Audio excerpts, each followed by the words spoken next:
Assalamualaikum warahmatullahi wabarakatuh. Anak-anakku kelas 4 yang Pak Guru sayangi, mari kita mulai pembelajaran IPS pada hari ini dengan ucapan Bismillahirrahmanirrahim.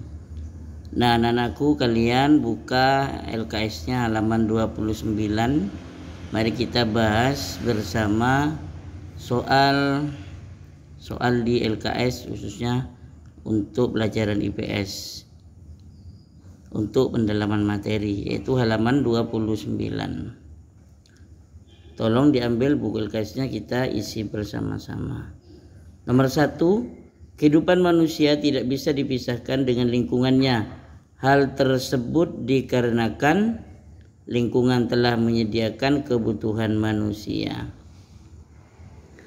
Nomor 2, daerah yang cocok dijadikan tempat untuk bercocok tanam adalah dataran rendah.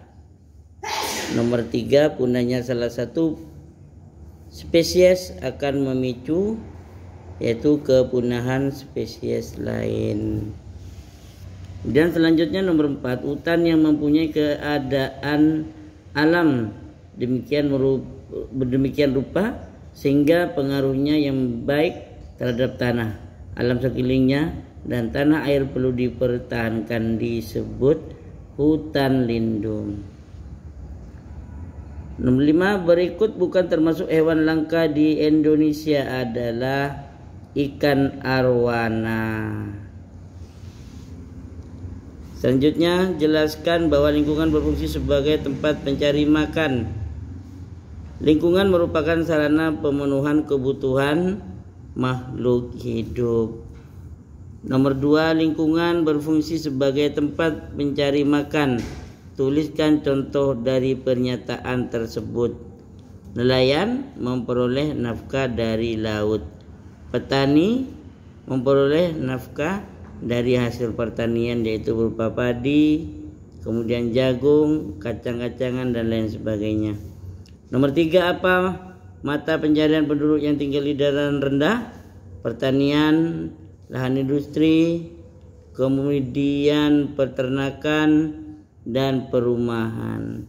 Nomor 4, apa mata pencarian penduduk di daerah pantai? Menangkap ikan, mengolah garam, dan juga sebagai tempat rekreasi.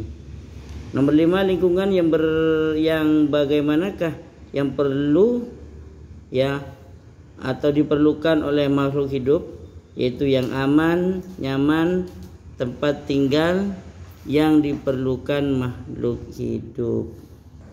Selanjutnya kita lihat halaman 37. Berikut yang termasuk kelompok bahan tambang mineral bukan logam adalah intan. Nomor 4, daerah penghasil minyak bumi adalah cepu. Kemudian lihat uraiannya. Nomor 3, jelaskan pengertian dari sumber daya alam, yaitu semua kekayaan alam berupa benda mati atau makhluk hidup yang ada di bumi. Sebutkan contoh sumber daya alam yang tidak dapat diperbarui, yaitu barang-barang tambang seperti minyak bumi, kemudian batu bara, nikel, emas, timah, dan banyak lagi yang lainnya. Kemudian kita lihat lagi halaman 51. Contoh sumber daya alam yang dapat langsung dimanfaatkan oleh manusia adalah buah-buahan. Nomor 4, agar dapat dimanfaatkan oleh masyarakat, minyak bumi harus diolah menjadi bensin. Nomor 5, hasil perkebunan yang dimanfaatkan sebagai bahan baku minyak goreng adalah kelapa sawit. Kemudian selanjutnya lihat halaman 52. Mengapa sebagian besar sumber daya alam harus diolah? Yaitu agar dapat digunakan untuk memenuhi kebutuhan. Nomor 4, sebutkan macam-macam aktivitas dalam memanfaatkan sumber daya alam, yaitu pertanian, perkebunan, peternakan, kemudian perikanan, perhutanan, dan pertambangan. Nomor 5, sebutkan 3 contoh hasil pertanian beserta manfaatnya. Seperti padi digunakan sebagai bahan pokok makanan, jagung sebagai bahan pokok makanan juga untuk makanan ternak, kacang kedelai sebagai bahan baku untuk membuat tahu, kecap ataupun tempe.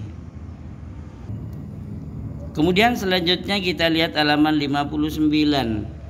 Hasil perkebunan yang dimanfaatkan sebagai bahan baku untuk membuat ban mobil atau ban kendaraan bermotor adalah karet. Nomor 2. Perhatikan hasil alam berikut: padi, jagung, pinus, ketela. Hasil alam yang bukan untuk bahan pangan adalah C, yaitu pinus. Karena pinus ini kayu, ya, bukan bahan. Pinus merupakan kayu. Hasil alam bukan untuk bahan pangan, ya, berarti kayu, pinus. Nomor 3, contoh sumber daya alam yang dapat diperbarui adalah binatang liar. Batu bara digunakan untuk bahan bakar. Nomor 5, sumber daya alam nabati berasal dari tumbuhan. Selanjutnya uraian nomor 1, apa yang dimaksud dengan sumber daya alam yang tidak dapat diperbarui? Yaitu sumber daya alam yang dapat habis atau punah karena digunakan terus-menerus setiap hari. Nomor 2, sebutkan penyebab kerusakan hutan. Menebang hutan sembarangan, ya, menebang hutan secara liar, tidak melakukan reboisasi, pembakaran hutan, misalnya membuat arang sehingga hutan kebakaran. Nomor 3, manusia memiliki kewajiban dalam mengolah sumber daya alam. Untuk mengolah sumber daya alam diperlukan modal. Sebutkan modal yang diperlukan untuk mengolah sumber daya alam. Yaitu apa? Diperlukan pengetahuan dan teknologi. Jadi untuk mengolah sumber daya alam itu butuh pengetahuan, pengalaman, dan juga butuh alat atau alat-alat untuk modern, ya, alat-alat modern untuk mengolah sumber daya alam. Jadi selain dibutuhkan pengetahuan juga alat teknologi. Air merupakan sumber daya alam yang bermanfaat bagi manusia. Sebutkan minimal 3 pemanfaatan air sungai untuk keperluan manusia, seperti mengairi sawah, pembangkit listrik tenaga air, ya. Kemudian juga digunakan sebagai budidaya air tawar dan banyak lagi yang lainnya. Nomor 5, di mana wilayah Indonesia terdapat tambang batu bara?